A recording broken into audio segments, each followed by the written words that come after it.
So this video is focusing on lesson 5, comma rules, page 164 to 167, exercises 1, 2, and 3.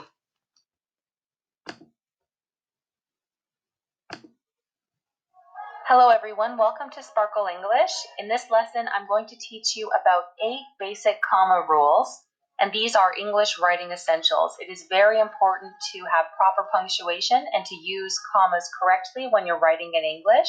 So let's get started. I recommend you grab a pen and paper or something to take notes because we will be doing a little bit of practice as we go along for each rule. So let's get started. Rule number 1. Use commas to separate items in a series of 3 or more things. Remember that an item may refer to a noun, verb, or adjective phrase. And note that the usage of a comma to separate the second to last item is optional. We call this an Oxford comma. I like to use it, but it's not necessary. So examples. I bought cheese and bread. As you can see, these are only 2 different items, so you don't need to put a comma. But if you had 3 items, I bought ham, comma, cheese, comma, and bread. Then you would put commas after ham and after cheese.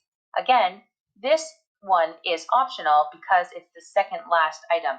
If you had another item in here, I bought ham, comma, cheese, comma, beef, comma, and bread, but you'd have to put the comma after cheese, but you wouldn't after beef because it would be the second last item. More examples. We went running, comma, swimming, comma, and biking on the weekend. She wore a red hat, comma, green scarf, comma, and black pants to the party. Again, this comma here, which we call the Oxford comma, it is optional, but I like to use it. And if you're going to use the Oxford comma, you should be consistent in your writing. That's the most important. So if you decide to use this comma, then always use it in your entire whatever you're writing, and that way you're showing consistency with your style. So let's do a bit of practice. Where do you need to place commas in these sentences? We drank water, beer, and coffee at dinner with our friends. He went swimming, rode a bike, and played tennis at the sports camp.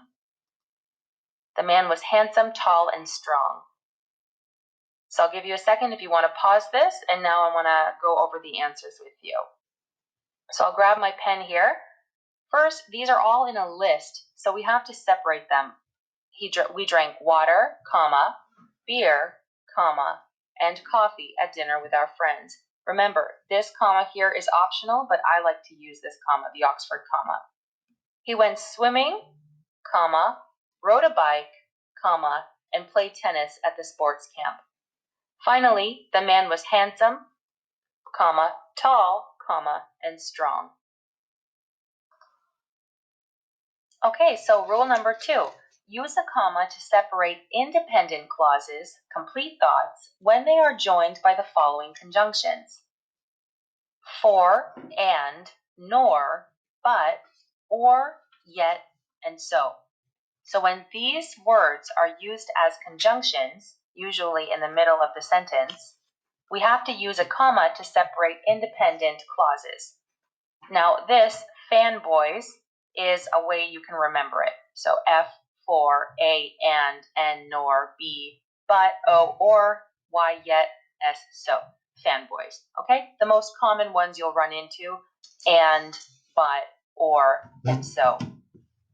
And note that the comma comes before the conjunction. So some examples. So this would be incorrect. I want to quit my job, but I need the money. Correct would be, I want to quit my job, comma, but I need the money. In this example, there are 2 independent clauses.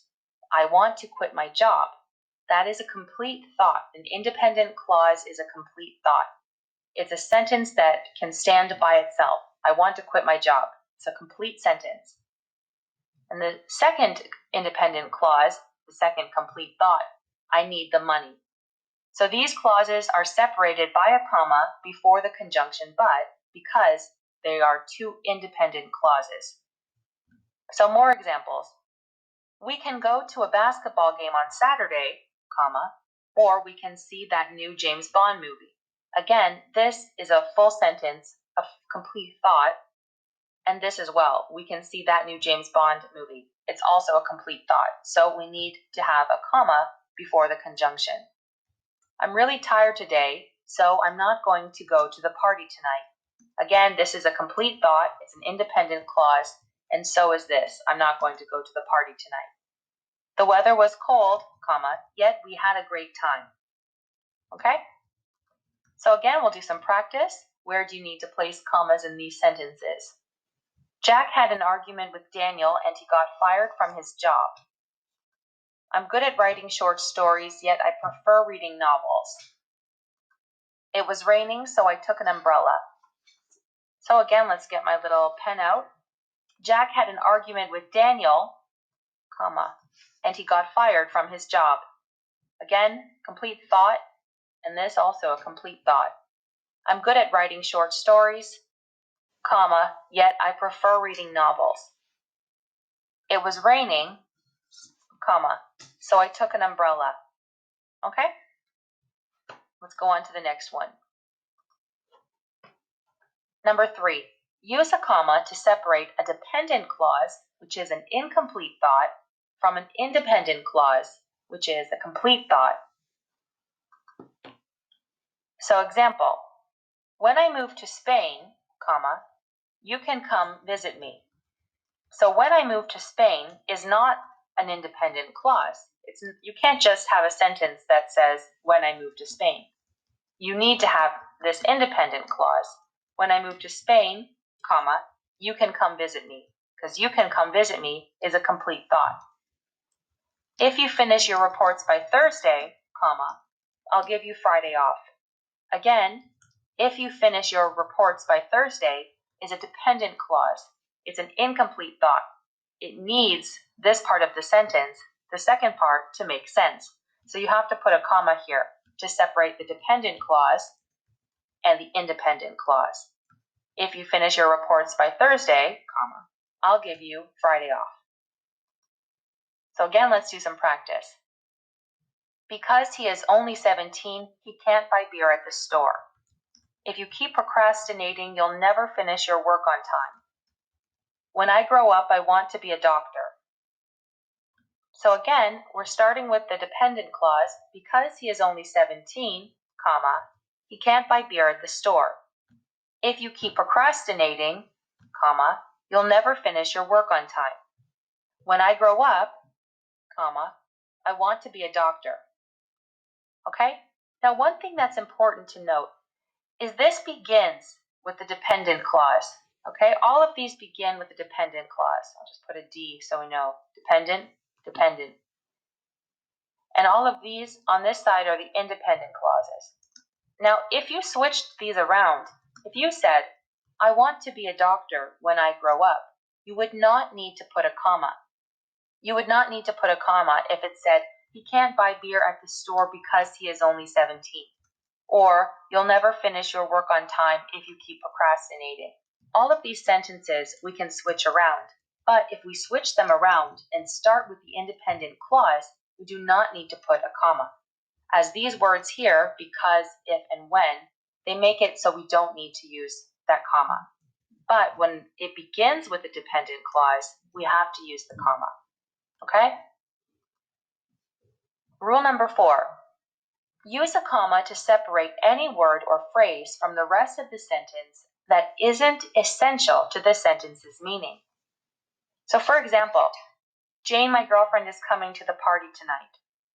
This part here, my girlfriend, it doesn't change the rest of the sentence. It's not important to the sentence. So you could say, Jane is coming to the party tonight. But my girlfriend is just a little bit of extra information. So we put Jane, comma, my girlfriend, is coming to the party tonight. More examples. My great aunt, who is 80, walks 3 miles every day. Red wine, my favorite drink, is good for heart health. So these two sentences as well, if we take out what's in between the commas, who is 80, the sentence still makes sense, and it still is, it's just a little bit of extra information. It's not imperative or very important to the sentence. So if we're adding extra information, maybe sometimes it's a word or a phrase like this, then you put commas because it's not essential, okay? So let's do some practice. Dr. Jones, my family doctor, only works on Tuesdays at her clinic. Fresh food items, especially fruits and vegetables, are good to eat on a daily basis. So again, look at this and think, okay, what's the meat of the sentence? What's the most important part of the sentence? And then what's just a little bit of extra information that's not changing the sentence or not extremely important to the sentence? Okay, so Dr. Jones, my family doctor, only works on Tuesdays at her clinic. Because Dr. Jones only works on Tuesdays at her clinic, that's the main part of the sentence. This is just extra information. Fresh food items, especially fruits and vegetables, are good to eat on a daily basis. Okay, rule 5. Use a comma to separate a quotation from the rest of a sentence. So in American English, commas always go before closing quotation marks. In British English, usually it's afterwards, but we're going to focus on American English in this lesson. So examples, I am exhausted, he said. Okay, so because this is not, if this sentence ended and it was just I am exhausted and this wasn't here that he said, this would end in a period. But because this is part of a sentence, we have to have a comma here before the quotation and then put he said. Jack's boss yelled, quotation, get back to work. Remember, of course, to have a space in between as well. Again, this is because this quotation here is part of this sentence. So if you're beginning with a quotation and then you have this little tag at the end, you'd have the comma after the final word before the quotation. But if you're beginning with this little tag here, Jack's boss yelled, then you have comma, get back to work, okay? Finally, this one is a little bit more difficult because we have a tag, the attributive tag in between. So we have to go, when you leave the room, comma, my mother yelled, comma, turn off the lights. So when you leave the room, turn off the lights is the full sentence, but because we have this little tag here in the middle, that's all still one sentence. So we have to put a comma, then the quotation, and this is not a part of the quotation. The mother didn't yell this. It's the mother who's yelling the words that are in the quotation. So then we put another comma, turn off the lights. Okay, very important. If a quotation before an attributive tag ends in a question mark or exclamation point, don't use a comma. So we mean, by these tags we mean this. He said, Jack's boss yelled, my mother yelled. So for example, where are you? He asked. Not where are you? Question mark, comma. This one we would not write, okay? We would not need a comma here because this ends in a question mark. And if it also ended in an exclamation mark, we would not put a comma here because it already has punctuation. So let's do some practice.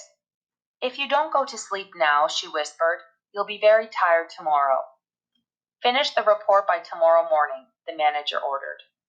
So the first one's a little bit more difficult. If you don't go to sleep now, comma, she whispered. Now remember the comma is going after the final letter before the quotation marks. She whispered, comma, you'll be very tired tomorrow. Because again, if you don't go to sleep now, you'll be very tired tomorrow is a full sentence. So we have to place the commas in between this tag here. Finish the report by tomorrow morning, comma, the manager ordered. Okay?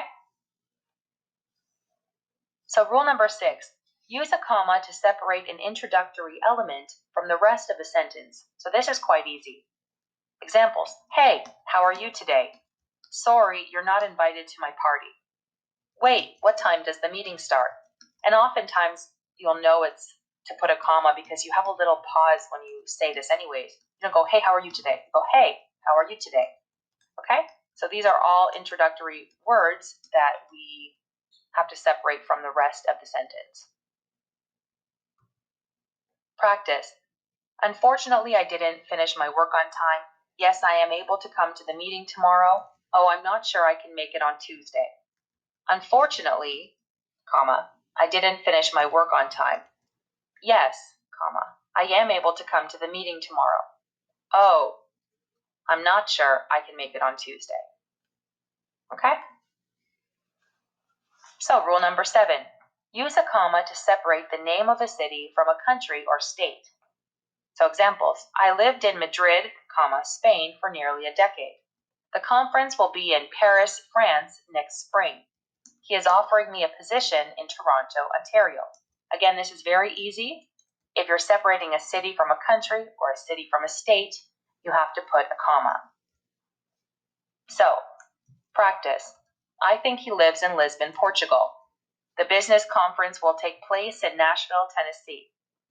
I think he lives in Lisbon, comma, Portugal, separating the city and the country. The business conference will take place in Nashville, comma, Tennessee, separating the city and the state. And our last rule for the 8 basic comma rules is use a comma to separate the day of the week, the day of the month, and the year. So for example, today is Wednesday, comma, March 11th, comma, 2020.